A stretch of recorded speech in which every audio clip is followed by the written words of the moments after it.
Infertility, infertility पे हमको पढ़ना है। पहले तो डेफिनेशन क्या होता है इनफर्टिल। देखिए इनफर्टाइल कभी भी कोई लड़का या लड़की नहीं होती है, इनफर्टाइल हमेशा कपल होता है। सबसे पहले तो ये बात हम लोग को बोलना है कि अगर हम लोग अगर बोल देंगे कि तुम इनफर्टाइल हो या तुम इनफर्टाइल हो तो वैसे ही एक केस तो अपने पे लग ही जाएगा।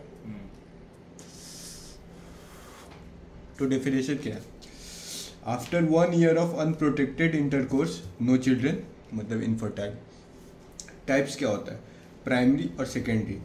प्राइमरी में देखते हैं कि वो कपल कभी प्रेग्नेंट हुआ नहीं, मतलब कपल ऑफ कोर्स औरत ही प्रेग्नेंट होती है लेकिन ट्राई तो दोनों मिलकर कर रहा है। प्राइमरी मतलब कभी बच्चा नहीं हुआ। सेकेंडरी मतलब प्रीवियस चाइल्ड या अबॉर्शन तो हुआ था लेकिन बच्चा अब नहीं हो रहा है।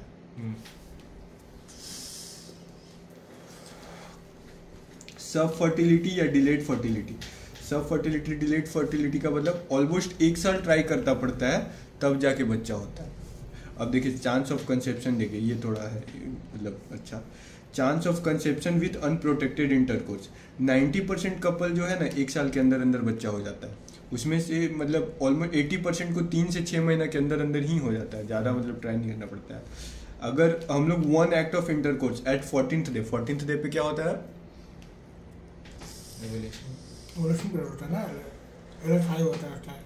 ओव्यूलेशन होता है। अगर उस दिन सेक्स करते हैं एक ही बार तो 4 to 8% चांस है कंसीविंग का। Multiple acts in a month, अगर बार बार महीने में बार बार कर रहे हैं तो 25% चांस है कि प्रेग्नेंट हो जाएगी। फिकंडेबिलिटी, फिकंडेबिलिटी होता है probability of having pregnancy in one cycle. मतलब जैसे मान लीजिए उसको 5 साइकिल लगा, 5 महीना में प्रेग्नेंट हुई, 5 साइकिल लगा प्रेग्नेंट होने में, तो उसका प्रोबेबिलिटी कितना हो गया 1/5। तो उसी को बोलते हैं फिकंडेबिलिटी, मतलब probability of having pregnancy in 1 cycle या फिर number of cycles taken to conceive. Fecundity, fecundity होता है ability to have a life birth. अब प्रेग्नेंट हुई, जरूरी है जिंदा बच्चा निकलेगा, जरूरी तो नहीं है। कॉजेस क्या होता है इनफर्टिलिटी का, देखिए मेल में 20 to 30% कॉज होता है, female 30 to 40%, male plus female couple मिला के 10 to 40%, अनएक्सप्लेन्ड है 10 to 20%। ठीक है, मेल कॉज क्या हो सकता है, ओलिगोस्पर्मिया, स्पर्म काउंट कम है, एजियोस्पर्मिया, स्पर्म ही नहीं है, मतलब तो स्पर्म नहीं है तो क्या डिस्चार्ज नहीं होता होगा, तो हो गई क्या है, स्पर्म काउंट कम है, पहुंच नहीं पा रहा है। एजियो है तो नहीं होता, नहीं है गलत, तो उससे माइनर फ्लूइड निकल रहा है उसमें। हाँ फ्लूइड तो निकलेगा ना, सेमिनल वेसिकल्स ये सब का जो फ्लूइड होता है वो सब तो निकलेगा, लेकिन उसके अंदर स्पर्म सेल नहीं होगा। देखिए मिला जुला के क्या होता है ना, जब हम लोग इजैकुलेट करते हैं तो वो क्या करता है, वजाइना जो होता है, मान लीजिए यूट्रस है, इसके चारों आगे जो सर्विक्स है इसके चारों तरफ क्या होता है, आगे से वजाइना निकलता है। हम लोग जब इजैकुलेट करते हैं तो वो पोस्टीरियर फॉर्निक्स में करते हैं नीचे की तरफ, और यूट्रस जैसे मान लीजिए पोस्टीरियर फॉर्निक्स है, यूट्रस कुछ ऐसा एनाटॉमी से बना हुआ है कि यहाँ पे क्या होता है ऐसे हुआ रहता है कि जैसे ही यहाँ पे आपका क्या होगा, पोस्टीरियर फॉर्निक्स में आपका जो सीमेन बोलते हैं उसको, सीमेन रिलीज होगा, उसमें से सिर्फ स्पर्म सेल अंदर जाता है सर्विक्स के, बाकी सेमिनल वेसाइकल का बाकी फ्लूइड की मात्रा जाती है, फ्लूइड पीएच को मेंटेन करने में लग जाता है। वहाँ का एंट्री पॉइंट ऐसा है, उस स्पर्म के अलावा किसी को ज़्यादा नहीं देगा।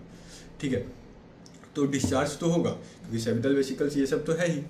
ठीक है, तो एजियोस्पर्मिया, साइकेट्रिक डिसऑर्डर जैसे इरेक्टाइल डिसफंक्शन, प्रीमैच्योर इजैकुलेशन, ये सब से भी। ट्यूबल फैक्टर, अब फीमेल में बात करें तो ट्यूबल फैक्टर क्या आ गया, ब्लॉकेज और डैमेज। अगर मान लीजिए कि फैलोपियन ट्यूब ब्लॉक हो गया तो स्पर्म एम्पुला तक कैसे पहुंचेगा। ठीक है, PID, pelvic inflammatory disease, sperm cell को मार देगा इन्फ्लामेशन। एंडोमेट्रियोसिस मतलब जो एंडोमेट्रियम है जहाँ पे इम्प्लांट होना था वहाँ एंडोमेट्रियम है ही नहीं, कहीं और है, तो कहाँ से होगा। मतलब मिला जुला के एक टॉपिक प्रेगनेंसी जहाँ पे आपका वो था, एक टॉपिक प्रेगनेंसी का मतलब क्या है, ट्यूब में इम्प्लांट हो गया, यानी दूसरे जगह पे हो रहा है, यूट्रस के अलावा कहीं भी, ओवरी में, एब्डोमेन में, ओवरी में, कहीं भी, सबसे ज्यादा फैलोपियन ट्यूब में होता है। यूटेराइन फैक्टर मतलब यूट्रस में, तो एब्नॉर्मल यूट्रस सच है सेप्टेट यूनिकॉर्डिएट यूट्रस, यूट्रस का शेप होता है, ठीक है, बहुत तरह का शेप होता है। अगर एब्नॉर्मल शेप होगा तो वहाँ भी इम्प्लांटेशन में प्रॉब्लम होगा। फाइब्रॉइड्स हो गया यूट्रस में तो भी नहीं होगा। एडेजेंस हो गया तो भी नहीं होगा, ठीक है। एंडोमेट्रियम में अगर पॉलिप बन गया तो भी नहीं होगा। अब आया अनओव्यूलेशन, और मतलब ओव्यूलेशन नहीं हो रहा है। अब ये वाला चीज़ ध्यान से देखना है, ठीक है। बहुत देखिए अनओव्यूलेशन मतलब ओव्यूलेशन नहीं हो रहा है। ओव्यूलेशन नहीं होने का 2-4 तरीका है। देखिए हाइपोगोनाडोट्रोपिन, हाइपोगोनाडिज्म। देखो गोनाडोट्रोपिन का मतलब FSH और LH, ठीक है, और हाइपोगोनाडिज्म मतलब ओवरी। हाइपोगोनाडोट्रोपिन दोनों हाइपो है, मतलब FSH और LH भी कम है और ओवरी का फंक्शन भी अच्छे से नहीं हो पा रहा है। तो जैसे कैलमन सिंड्रोम, उसको नहीं होगा ओव्यूलेशन, पहला। दूसरा है नॉर्मोगोनाडोट्रिपम, मतलब भाई FSH और LH तो ठीक है, लेकिन प्रॉब्लम किस में है, आपका ओवरी में। देखिए नॉर्मोगोनाडोट्रिपम मतलब FSH और LH ठीक है, और गोनाड्स जो है ओवरी उसमें प्रॉब्लम, जैसे PCOD में उसको दिक्कत होगा। हाइपरगोनाडोट्रोपिक हाइपोगोनाडिज्म। हाइपरगोनाडोट्रोपिक मतलब क्या हो गया, FSH LH ज़्यादा है लेकिन ओवरी काम नहीं, ओवरी वैसा नहीं है। इसका मतलब क्या है कि FSH LH तो ज़्यादा है लेकिन वो जिस रिसेप्टर पे काम करेगा वो अच्छा नहीं है। तो जैसे क्या हो गया, प्री मैच्योर ओवेरियन फेलियर, ठीक है। लो एस्ट्रोजन, नो फीड। देखिए एस्ट्रोजन का अमाउंट कम है तो फीडबैक देगा ही नहीं उसको, मतलब ओवेरियन फेलियर, मतलब फॉलिकल डेवलप ही नहीं हो रहा है, ठीक है। तो मतलब क्या है कि मैच्योर फॉलिकल ही आपका एस्ट्रोजन बनाता है। अब एस्ट्रोजन नहीं बना, अब फॉलिकल मैच्योर नहीं होगा तो एस्ट्रोजन तो नहीं बना पाएगा। एस्ट्रोजन नहीं बना पाएगा तो फीडबैक तो भेजेगा नहीं, निगेटिव फीडबैक नहीं भेजेगा तो FSH और LH का अमाउंट बहुत ज़्यादा होगा। तो उससे क्या होगा कि FSH और LH बढ़ जाएगा, ठीक है। और एक होता है हाइपर प्रोलैक्टिनीमिया। क्या है, अगर प्रोलैक्टिन का लेवल ज़्यादा होगा तो आपका ओव्यूलेशन नहीं होगा। क्यों? ऐसे क्या है भाई? प्रोलैक्टिन का काम क्या है? दूध बनाना। हाँ, मिल्क बनाना। अब जब लैक्टेशन होता है, मान लो प्रेग्नेंट लेडी थी, ठीक है, उसके बाद उसका बच्चा हुआ, बच्चा होने के बाद लैक्टेशन हुआ, तो उस समय उसका मेंस्ट्रुएशन होता है? नहीं होता है। तो जिसका प्रोलैक्टिन होगा उस समय उसका मेंस्ट्रुएशन तो नहीं होगा, ठीक है। तो हाइपर प्रोलैक्टिनीमिया। अब इन्वेस्टिगेशन कैसे करेंगे, ठीक है। हम लोग अब देखेंगे कि इन्वेस्टिगेशन कैसे करेंगे। सबसे पहले हिस्ट्री लेंगे, मेल का हिस्ट्री। अगर एज 40 से ज़्यादा है तो जो आपका स्पर्म का DNA होता है वो फ्रैगमेंटेड हो जाता है, तो भी नहीं हो पाएगा। और फिर हिस्ट्री में देखेंगे कि एक्ट ऑफ इंटरकोर्स और नॉलेज फिक्स करना आता भी है कि नहीं। तो कपल काउंसलिंग करेंगे। क्या करेंगे इस केस में? कपल काउंसलिंग करेंगे। मान लीजिए कि आपका ये मेल का हिस्ट्री ले रहे हैं, मान लीजिए उसको इन्फेक्शन हो गया इपिडिडाइमिस का और आपका टेस्टिस का, या फिर मॉम्स हो गया, तो भी नहीं हो पाएगा, ठीक है। प्रीवियस सर्जरी, मान लीजिए ऑर्किडोपेक्सी किया था, मतलब ऑर्किडोपेक्सी क्या होता है? ऑर्किडो मतलब ये टेस्टिस, अनडिसेंडेड टेस्टिस को नीचे लाने के लिए जो सर्जरी करते हैं वो होता है ऑर्किडोपेक्सी, ठीक है। हर्निया का सर्जरी, हाइड्रोसील का सर्जरी पूछेंगे कि हुआ था क्या आपको। अल्कोहल अगर रोज 180 ml से ज़्यादा लेते हैं, सॉरी वीक में अगर 180 ml से ज़्यादा लेते हैं, तो उसके कारण, स्मोकिंग के कारण क्या होता है, स्पर्म प्रोडक्शन कम होता है, क्वालिटी ख़राब होता है, ट्रांसपोर्ट ख़राब होता है, फर्टिलाइजेशन नहीं हो पाता है, ठीक है। तो मेल में इन्वेस्टिगेशन क्या करेंगे? सीमेन का एनालिसिस करेंगे। देखिए नॉर्मल पीएच के बारे में बता रहे हैं। नॉर्मल आपका सीमेन कैसा क्वालिटी होता है? पीएच होता है ग्रेटर देन 7.2, क्योंकि प्रोस्टेट से जो सिक्रीशन आता है वो एसिडिक होता है, सीमेनल वेसिकल से आता है वो अल्कलाइन होता है। मिला जुला के स्पर्म कैसा होता है, सीमेन कैसा होता है आपका? अल्कलाइन होता है, ठीक है। फिर वॉल्यूम जो होता है वो 1.5 ml से ज़्यादा होना चाहिए, मतलब, ठीक है। स्पर्म काउंट 36 to 42 मिलियन होता है। मोटिलिटी, स्पर्म मोटिलिटी मतलब जितना भी वो रिलीज हुआ स्पर्म, उसमें से एटलीस्ट 40% तो मोटाइल होना चाहिए, ठीक है। वाइटलिटी मतलब उसमें स्पर्म सेल कितना जिंदा है कितना मरा हुआ, एटलीस्ट 58% क्या होना चाहिए, स्पर्म आपका जिंदा होना चाहिए, वाइटल होना चाहिए। मॉर्फोलॉजी मतलब, मॉर्फोलॉजी का मतलब होता है structure. 4% should be of normal structure. ये मोस्ट इंपॉर्टेंट जो अगर पॉइंट पूछेगा तो यही है मॉर्फोलॉजी, ठीक है। ये करेंगे। अब फीमेल में क्या क्या करेंगे? फीमेल में हिस्ट्री लेंगे। फीमेल में हिस्ट्री देंगे तो देखेंगे अगर एज 35 से ज़्यादा है तो 35 के बाद तो मेनोपॉज आने वाला है ना धीरे धीरे, डिक्लाइनिंग ओवेरियन रिजर्व, 40 के बाद वेरी लो चांस होता है।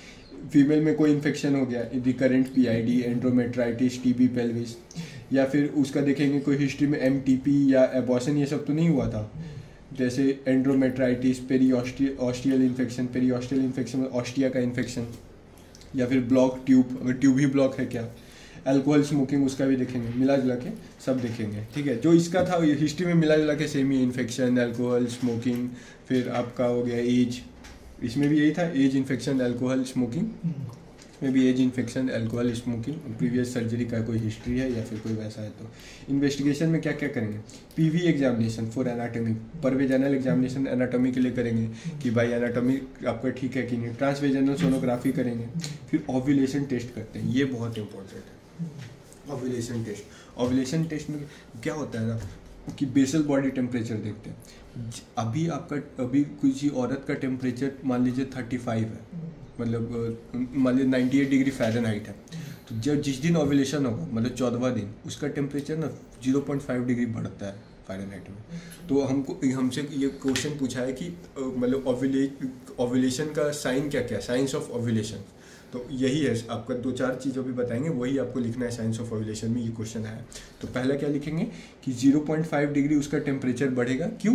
क्योंकि प्रोजेस्टेरॉन बनता है ना ओव्यूलेशन के टाइम कॉर्पस लुटियम से, तो प्रोजेस्टेरॉन होता है वो थर्मोजेनिक होता है, तो उसके कारण क्या होता है, टेम्परेचर बढ़ता है।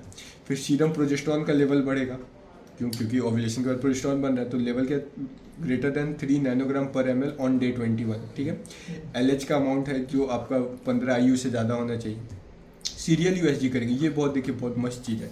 उसमें क्या करेंगे ना हम लोग कि देखिए 14वां दिन आपका क्या होता है, ओव्यूलेशन होता है, तो 9 दिन से ना हम लोग जो फॉलिकल उसका साइज रिकॉर्ड करेंगे, तो क्या होगा, छोटा था बड़ा बड़ा बड़ा बड़ा, 14 दिन तक क्या हुआ, बड़ा हुआ, ओवम रिलीज हो गया, अब क्या होगा, धीरे धीरे छोटा होगा। तो हम लोग 9वां दिन देखें, 10वां दिन देखें, 11वां दिन देखें, 12वां दिन देखें, तो हमको क्या पता चलेगा, जिस दिन से छोटा होना शुरू हुआ उस दिन क्या हो गया होगा, ओव्यूलेशन हो गया होगा। इसी को बोलते हैं सीरियल USG। आया समझ में? ठीक है, डायरेक्ट एविडेंस लैब, लास्ट दिन वो छोटा हो जाएगा, हाँ लास्ट दिन खत्म हो जाता है, डिजेनरेट हो जाता है ना। डायरेक्ट एविडेंस लैप्रोस्कोपी, उसमें क्या करते हैं हम लोग, लैप्रोस्कोप लगा के देखते हैं कि ना कि ओवरी के ऊपर ना एक पंखटा आता है, जैसे जहाँ से जैसे ओवरी था यहाँ से ओवम रिलीज हुआ तो यहाँ पे कुछ छेद हो जाएगा, वो येलो कलर का होगा, तो छेद हुआ इसका मतलब क्या है, वहाँ से क्या रिलीज हुआ, ओवम रिलीज हुआ, इसको डायरेक्ट एविडेंस बोलते हैं। एक होता है cervical mucus study. Cervical mucus study ये क्या होता है ना, जो वजाइनल सिक्रीशन होता है ना, वो देखिए वो होता है कि कभी थिक होता है कभी थिन होता है, मतलब कभी थिक होता है कभी थिन होता है, वो बेस्ड ऑन ओव्यूलेशन होता है। उसको हम लोग बोलते हैं स्पिंकर बीट एंड फर्निंग। क्या बोलते हैं, स्पिंकर बीट एंड फर्निंग। ठीक है, तो जैसे क्या होता है कि जब ओव्यूलेशन होता है वो पूरा थिन हो जाता है। ठीक है, अगर सर्वाइकल म्यूकस थिक होगा तो क्या होगा कि सर्विक्स का जो एरिया है उसी से स्पर्म घुसना था, तो वो उसको क्या देगा, पूरा दरवाजा अगर थिक होगा तो अंदर घुसने को स्पर्म को जगह नहीं मिलेगा, तो नॉर्मली वो थिक होता है, लेकिन जब ओव्यूलेशन होता है वो पूरा थिन हो जाता है। तो इस देखो सर्विक्स का है, सर्विक्स ओपनिंग है, उसी के थ्रू स्पर्म को अंदर घुसना है। अगर वहाँ पे जो फ्लूइड है वो दो तरीके का हो सकता है, या तो थिक हो सकता है या तो थिन हो सकता है। अगर वो पूरा थिक होगा तो स्पर्म को घुसने का जगह मिलेगा कि नहीं, पूरा थिक होगा तो स्पर्म कैसे जाएगा, हाँ स्पर्म नहीं, ठीक होगा, अगर ठीक होगा चलने में आसान नहीं होता, हाँ तो क्या होगा, फंसेगा। और जब मान लीजिए थिन होगा तो आसानी से स्पर्म घुस जाएगा। तो जब ओव्यूलेशन होगा शरीर क्या चाहेगा, थिन रहे। तो इसी को बोलते हैं कि spinnbarkeit and ferning appearance. Cervical mucus अगर थिन है तो मतलब ओव्यूलेशन हो गया, अगर थिक है तो ओव्यूलेशन नहीं हुआ। ठीक है, अच्छा एक बात बताओ, जैसे मेंस्ट्रुअल साइकिल जब चलता है उसमें कहते हैं सेफ पीरियड चलता है, तो सेफ पीरियड ओव्यूलेशन जस्ट खत्म होने के बाद ही शुरू होता है ना। सेफ पीरियड ओव्यूलेशन के पहले है और ओव्यूलेशन के बाद। ओव्यूलेशन के बाद तो एंडोमेट्रियम तो टूट गया सर, हाँ तब तो ओव्यूलेशन के बाद एंडोमेट्रियम टूटता है कि जब शेडिंग होता है तब। ओव्यूलेशन के टूट रहा है तभी पीरियड्स हो रहा है ना। एंडोमेट्रियम साइकिल कब शुरू होता है, पहला दिन कब होता है मेंस्ट्रुअल साइकिल का, पहला दिन होता है जिस दिन ब्लीडिंग शुरू होता है। 1 2 3 4 5 क्या हुआ, ब्लीडिंग शुरू हुआ, ब्लीडिंग हुआ मतलब एंडोमेट्रियम गिरा। उसके बाद क्या हुआ, छठा दिन से क्या हुआ, एंडोमेट्रियम बनना शुरू हुआ। 6 से 14 दिन तक क्या हुआ, एंडोमेट्रियम घर बना। ठीक है, फिर 14 दिन से क्या हुआ, 14 दिन ओवम रिलीज हुआ, 14वां दिन ओव्यूलेशन हुआ। 14 दिन के बाद हुआ कि घर तो बन गया, अब उसको दाना पानी चाहिए घर में, क्योंकि गेस्ट आने वाला है, एम्ब्रायो सोच रहा है कि आएगा आएगा आएगा। तो उसके बाद प्रोजेस्टेरॉन उसको सिक्रेटरी बनाया, ठीक है। फिर 19 दिन के आसपास उसमें इम्प्लांटेशन, 19 दिन के आसपास उसमें क्या होता है कि ओवम जो एम्ब्रायो है वो वहाँ पहुँच जाता है कि आपका एंडोमेट्रियम के पास, ठीक है। एंडोमेट्रियम के पास पहुँचता है और उसके बाद वही 20 से 24 दिन के आसपास वहाँ पे जाके इम्बेड होकर प्रेगनेंसी करा देता है, ठीक है। अगर मान लीजिए कि एम्ब्रायो नहीं बना, ठीक है, तो स्पर्म जो आपका 14 दिन पे जो ओवम रिलीज हुआ, ठीक है, वो तो अब क्या करेगा, डिजेनरेट हो गया। अब डिजेनरेट हो गया ओवम तो बोलेगा कि अब एंडोमेट्रियम मेरा क्या काम। तो कॉर्पस ल्यूटियम क्या करेगा कि घर में दाना पानी स्टोर करके रखेगा कि एम्ब्रायो आएगा, आज तो आएगा कल तो आएगा बोला, लेकिन भैंस आ ही नहीं रहा है। तो कॉर्पस ल्यूटियम प्रोजेस्टेरॉन बना रहा था कि दाना पानी जमा कर रहा है, आएगा आएगा, लेकिन आ ही नहीं रहा, बोला नहीं आ रहा, माचदा को। तो कॉर्पस ल्यूटियम बोले मेरा क्या ही काम, तो माचदा हम जा रहे हैं। तो कॉर्पस ल्यूटियम क्या बना रहा था, प्रोजेस्टेरॉन जैसे ही साइड, कॉर्पस ल्यूटियम खत्म, प्रोजेस्टेरॉन खत्म, प्रोजेस्टेरॉन जैसे ही साइड होगा ब्लीडिंग फिर से शुरू, समझा। हम वही पूछ रहे थे कि तो फिर उस टाइम क्या बोलते हैं ओवम प्रेजेंट ही नहीं रहेगा फर्टिलाइज होने के लिए, इसलिए वो उस टाइम 14 दिन के पहले फर्टिलाइज होने के लिए ओवम ही नहीं है ही नहीं, इसलिए नहीं हो रहा है। उसके बाद इसीलिए वो सेफ पीरियड कहलाता है। इसीलिए वो सेफ पीरियड। और वॉल भी थी ना उस टाइम, क्या बन ही रहा है ना अभी, तो एंडोमेट्रियम भी थी ना उस टाइम, सिक्रेटरी नहीं है ना, ठीक है। एक होता है फिर प्रीमैच्योर एंडोमेट्रियल बायोप्सी, उसमें कुछ नहीं है। डे 2026 में हम लोग क्या देते हैं, एंडोमेट्रियम का बायोप्सी करके देखते हैं। देखिए एंडोमेट्रियम धीरे धीरे बड़ा होता है, पहले घर बनना शुरू होता है, फिर उसमें खाना पानी आता है, मतलब प्रोलिफरेशन एंड सिक्रीशन। अब क्या है कि हम लोग एंडोमेट्रियम को बायोप्सी करके देखें कि भाई बायोप्सी करके देखेंगे तो हमको पता चलेगा ये ऐसा बायोप्सी एंडोमेट्रियम का इतना दिन में होना चाहिए था, मतलब 20 दिन में ऐसा एंडोमेट्रियम होना चाहिए। फिर हम पूछेंगे कि आपका साइकिल का कौन सा दिन चल रहा है, बोले कि 20 दिन या 21 दिन, तो बोले हाँ ठीक है कोई दिक्कत नहीं, मतलब वैसे ही है, नॉर्मल जो चलता है वैसे ही। लेकिन अगर 2 दिन से ज़्यादा का डिफरेंस आया, मतलब एंडोमेट्रियम को देखें तो आ रहा है 20 दिन का चीज़, और लेकिन उसका साइकिल का है 22वां दिन, तो इसका मतलब क्या है, एक डिले है। नहीं समझे? 20 दिन में आना चाहिए ओव्यूलेशन, एंडोमेट्रियम टूटना चाहिए। वो नहीं बोल रहे, हम लोग क्या करेंगे, देखिए हर औरत का एंडोमेट्रियम का एक स्थिति होता है हर दिन। आज एक पहला दिन है तो एंडोमेट्रियम नहीं है, 5 दिन तक एंडोमेट्रियम है ही नहीं क्योंकि सब तो झड़ गया। 6 से 14 दिन तक क्या हो, एंडोमेट्रियम बना, ठीक है। अब 6ठा दिन जो एंडोमेट्रियम होगा और 7वां दिन एंडोमेट्रियम होगा, अलग होगा क्योंकि थोड़ा बड़ा हुआ होगा। 8वां दिन थोड़ा बड़ा हुआ होगा, 9वां दिन थोड़ा, 14 दिन तक क्या हुआ, बड़ा बड़ा होते गया। उसके बाद क्या हुआ, उस 14 दिन के बाद उसमें सिक्रेटरी चेंजेस आएगा, मतलब अब पहले आटा आया होगा, फिर चावल आया होगा, मतलब मिला जुला के ऐसा कुछ होगा, सिक्रेटरी चेंजेस आएगा, ठीक है। तो अब ऐसा हुआ तो हमको पता करना है कि आपका जो शरीर का स्थिति है वो कैसा है। हम उसका चुपचाप एंडोमेट्रियम का थोड़ा सा निकाल के बायोप्सी कर देंगे। बायोप्सी करेंगे तो हमको वैसे ही तुरंत पता चल जाएगा कि ऐसा एंडोमेट्रियम इतना दिन में होना था। बोलेंगे कैसे किया कि बायोप्सी करके क्या देखे कि ऐसा एंडोमेट्रियम इतना दिन में होना चाहिए था। मान लीजिए हमको दिख गया कि 15 दिन में ऐसा एंडोमेट्रियम होना चाहिए था। हम आपसे पूछे आपका साइकिल का कौन सा दिन चल रहा है, तो बोलेंगे 15 दिन। बोले वाह ये तो बेस्ट, मजा आ गया, मतलब दोनों सेम कॉरेस्पॉन्ड कर रहा है, तो मतलब जो समझ रहे हैं वैसा ही है। उसके बाद हम लोग क्या करेंगे, फिर हम लोग मतलब इसको देखेंगे। अगर मान लीजिए कि उसको पता चला कि ऐसा, हम एंडोमेट्रियम देखें और रिपोर्ट में भेज दिए भाई ये एंडोमेट्रियम 22 दिन का है, और वहाँ पे वो बोले कि मेरा 25 दिन हो गया, इसका मतलब क्या है कि आप थोड़ा बनावट में थोड़ा देरी हो रहा है, मतलब उसका कॉन्ट्रैक्टर सही नहीं है। मतलब एक साल का समय दिया और बेंचोड 1 साल हो गया, लेकिन बेंचोड अभी तक काम ही कंप्लीट नहीं हुआ। एकदम देख तरह का वही है ना, हम लोग देख क्या रहे हैं, इससे देख रहे हैं कि आपका ओव्यूलेशन हुआ है कि नहीं।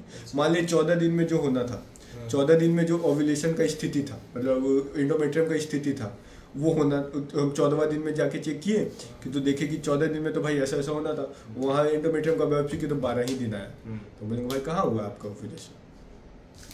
तो 20 से 26 दिन सिक्रेटरी चेंजेस देख रहे हैं। Changes should correspond to the day else if greater than 2 days का अगर डिले हुआ तो उसको बोलेंगे लूटियल फेज डिफेक्ट। क्या बोलते हैं? Luteal phase defect. और एक होता है मिड साइकिल पेन। एक चीज बताए थे ना कि 14 बनने का हम लोग देख क्या रहे हैं कि ओव्यूलेशन हो रहा है, तो उसे क्या देखेंगे, मतलब इसमें हम लोग देख रहे हैं कि ओव्यूलेशन टेस्ट, ओव्यूलेशन टेस्ट में हम लोग देख रहे हैं कि अगर ओव्यूलेशन होता है शरीर में क्या क्या बदलाव आता है।